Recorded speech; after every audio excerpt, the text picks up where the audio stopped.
international company.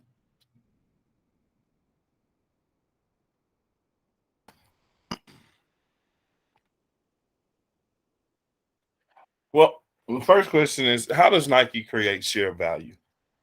When you think about share value, we think about share value is an idea that by addressing society's needs and challenges, companies can create economic value in a way that also benefits the society.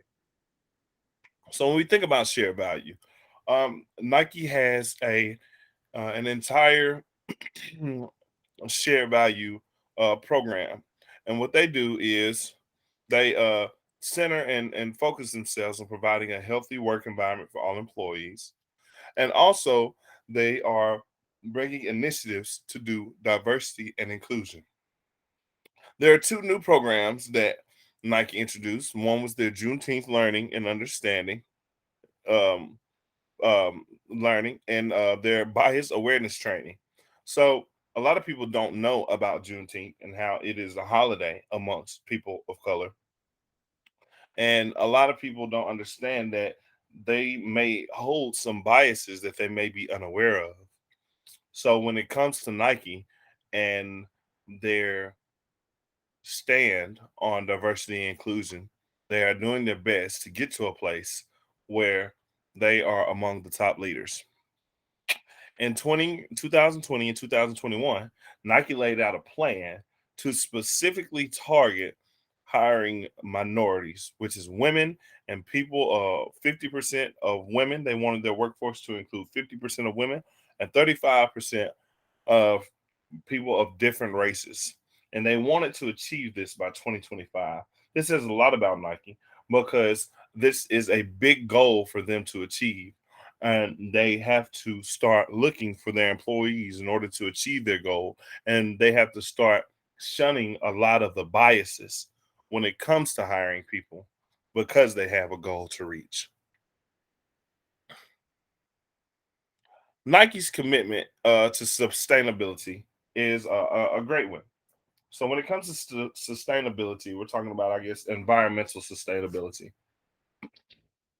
They encourage their suppliers to be lean, and they encourage their suppliers to be green. So when we talk about lean, we talk about things that um, make a process flow from one point to another without exerting or without using much waste. That's a lean process. Green process is making a process so that in the way of making a product, you don't produce much pollution because you have to think there are machines that have to be run. Those machines have to be oiled. Uh, there may be some melting that has to be done, and that smoke has to go somewhere. So when it comes to producing products, they make sure that their suppliers and themselves are as green as they can be, so they don't contribute to the carbon footprint. Nike also encourages their employees to practice sustainability and being environmentally friendly. You have to think Nike's may not have a direct impact on a carbon footprint when it comes to their employees. But if you think if they employ 1,000 people at one location and 1,000 people drive a bunch of different cars, then that's contributing to pollution in a major way. Now, if that number can decrease by half, Nike just decreased their carbon footprint, their inadvertent carbon footprint by half.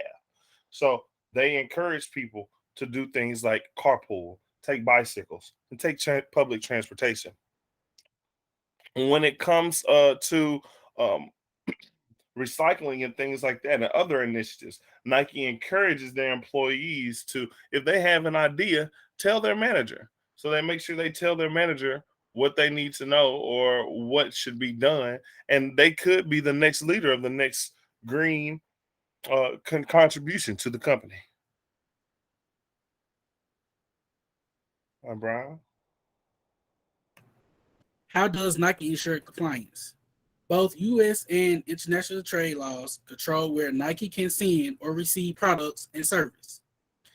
These laws are fairly complex, but Nike bottom line is if someone are in any way involved in sending or making available Nike products or service from one country to another, work with the manager to be sure that the transaction stays within the bounds of the laws.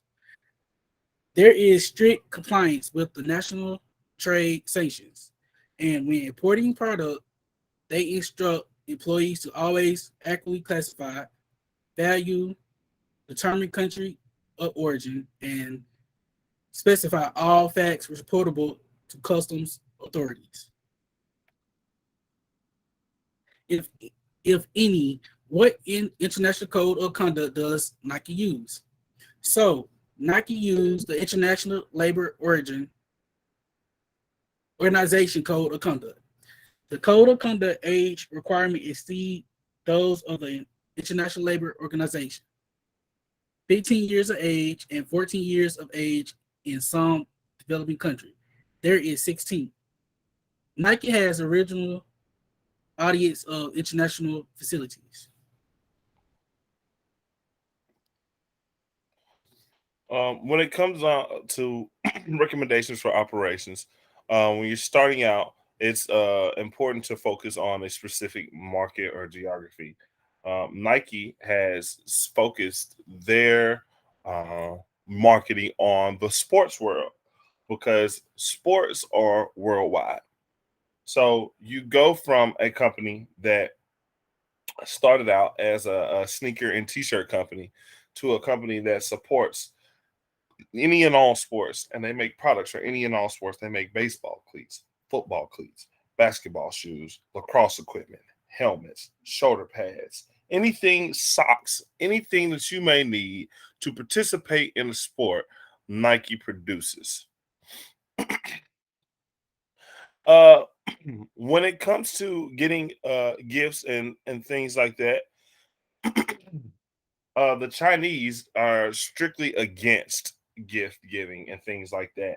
And China, being one of the large places that Nike operates in, they have to abide by China's rules when it comes to giving gifts and things like that. Also, when it comes to stakeholders, Nike must make sure that they can contribute to the stakeholders' interest. And a stakeholder can be internal or external. You have your internal stakeholders, which may be an employee passing their work off to a manager, passing their work off to a director, and passing that work off to an executive. Or it could be an external stakeholder. Those are people who may hold stock in the company or things like that. So you have to make sure that when you're producing your product, and you're operating on a global scale, you must make sure that the interest of the stakeholders is the priority. Nike combats corruption by even though they may not be a political FIFA sponsor, that doesn't stop them from being involved in a scandal. So there were a lot of things that come with FIFA. There was an investigation of bribing, and the sponsors, I guess, thought Nike and Adidas had something to do with it.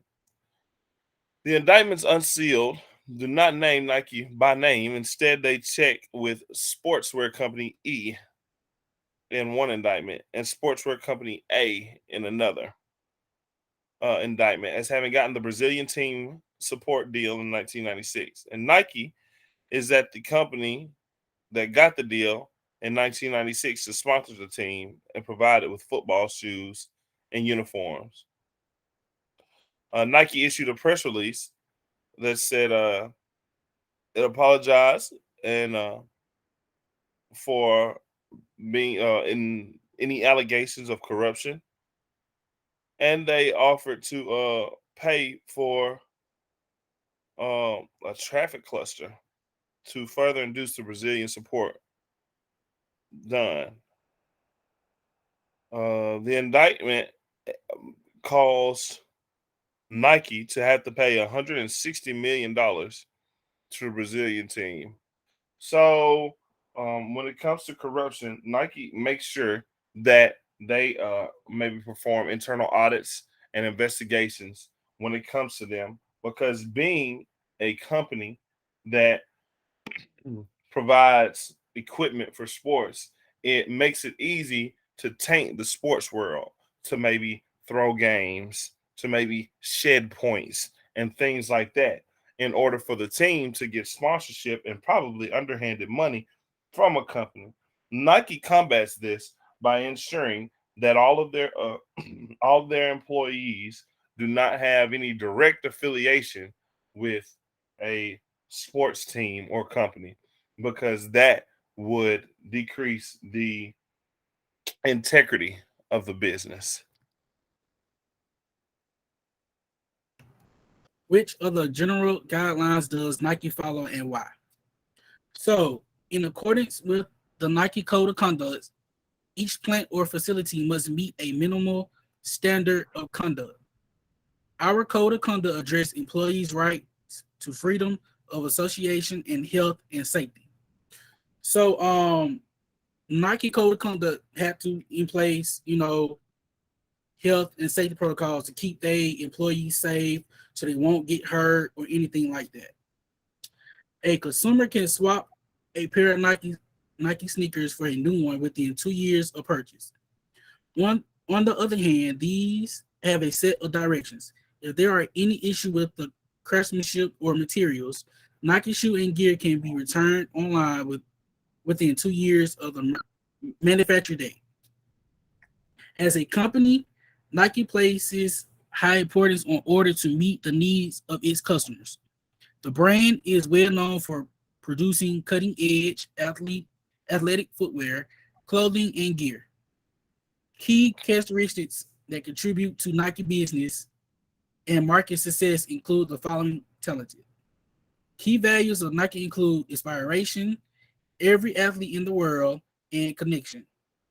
These are the principles that Nike holds to strive to achieve the impossible. Each of the following elements contributes to its construction. Inspiration. Thank you for watching our instructional video.